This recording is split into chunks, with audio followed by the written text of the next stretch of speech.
پچھلے کچھ عرصے میں مہنگائی کے سیلاب اور ہر چند ماہ بعد اشیاء خوردونوش میں بے پناہ اضافے نے عوام کی کمر توڑ رکھی ہے۔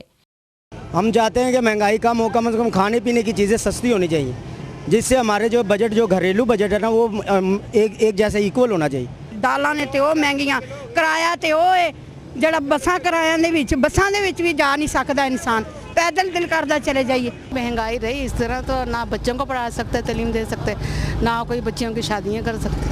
ایک رپورٹ کے مطابق سال 2005-06 میں دالوں اور سبزیوں میں 17 سے 23%، چینی کی قیمت میں 50%، جبکہ برڈ فلو کے باعث گوشت کی قیمت میں 50 سے 60% ہوشربہ اضافے نے حکومت کے دعووں کی قلعی کھول دی ہے۔ ان حالات میں بجٹ 2006-07 کے لیے صدر اور وزیر اعظم کے یہ بیانات کہ یہ بجٹ عوام دوست اور مہنگائی پر قابو پانے کے کام آئے گا، عوام کے لیے خوش آئند ہیں۔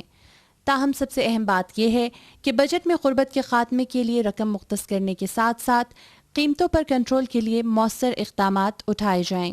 Madiha Chaudhry, ARY1 world, Lahore.